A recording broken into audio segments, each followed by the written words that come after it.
आइए सुनते हैं कहानी पड़ोसन की सलाह। गांव की रहने वाली मीना की शादी शहर के रहने वाले लड़के से हो जाती है। उस लड़के का नाम कमल था। शादी के बाद वे दोनों हंसी खुशी रहने लगे। पर मीना की सास गुस्सैल महिला थी। छोटी छोटी सी बातों को लेकर मीना से झड़प किया करती थी। समय के साथ मीना बदलती गई, पर मीना की सास का गुस्सा उसी तरह था। समय बीतता गया। मीना के दो लड़के पैदा हुए, जिसका नाम मीना ने सागर और उदय रखी थी। मीना के सास का कहना था कि बेटा मेरा है, जो नौकरी करके लाएगा वह पैसा मैं रखूंगी और घर का सामान जो चाहिए उसे मैं लाऊंगी। तुम्हें बाहर जाने की आवश्यकता नहीं है।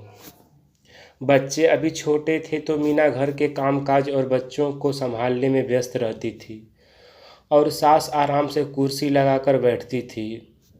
कमल ने मीना से पहले बोल चुका था कि माँ को हम दोनों के वजह से कभी दुख ना पहुँचे। इस बात को तुम जिंदगी भर के लिए गांठ बांध लेना।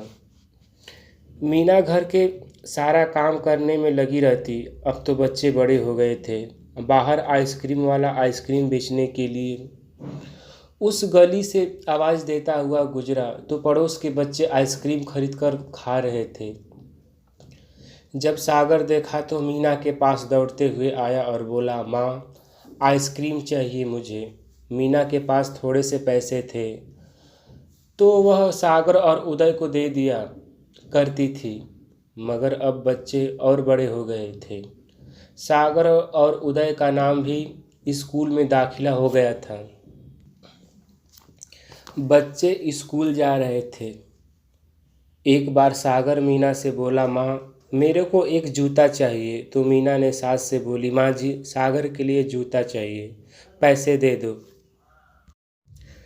तो बुढ़िया बोली, पैसे क्या पेड़ पर फलते हैं, पैसे नहीं है। यह बात सुनकर सागर रोने लगा। तो मीना बोली, रो मत, तेरे पापा आएंगे तो मैं जूता दिलवा दूंगी। सागर को मनाने के बाद मीना घर के काम में लग गई। जब शाम को कमल नौकरी से आए तो मीना बोली, सुनिए जी, सागर जूता लाने को बोल रहा है, पैसे दे दो। तो कमल बोला, मेरे पास जो पैसे थे मैंने माँ को दे दिया, माँ से मांग लो।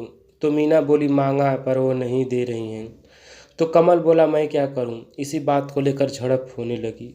कमल ने मीना को एक तमाचा मार दिया। मीना के आंखों में आंसू आ गए। बेड में जाकर वो सिसकियां मारकर रोने लगी। तभी मीना की सास आई और बोली, ए महारानी, बस रोती रहेगी कि घर का चूल्हा चौका भी करेगी। मीना को अपने सास पे गुस्सा आया। मन ही मन बुढ़िया को कोसने लगी। मीना के पास पैसे नहीं थे कि वह बच्चों के लिए कुछ ला दे। बुढ़िया का मन करता तो लाती, नहीं तो नहीं लाती। जब आस-पास पड़ोस के बच्चे चाट कुल्फी खाते तो सागर और उदय दौड़े दौड़े मीना के पास आते और बोलते, माँ माँ बाहर चाट कुल्फी वाला आया है, पैसे दे दो न खाने के लिए। मीना बोलती है कि पैसे मेरे पास कहाँ है, कहाँ से दूँ। बच्चे रोने लगते हैं और जिद कर जाते हैं, नहीं पैसे चाहिए। मीना की आंखों में आंसू आ जाते हैं। वो सोचने लगती है कि इन पागलों को मैं कैसे समझाऊं कि मेरे पास पैसे नहीं हैं।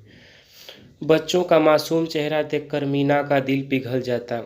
वह पड़ोसन के पास जाके उधार पैसे मांगती है तो पड़ोसन बोलती है, बहन तुम पैसों के लिए कितना परेशान रहती हो, और तुम्हारे पति तथा सास हैं कि तुम्हें हाथ पे एक पैसा भी नहीं रखते।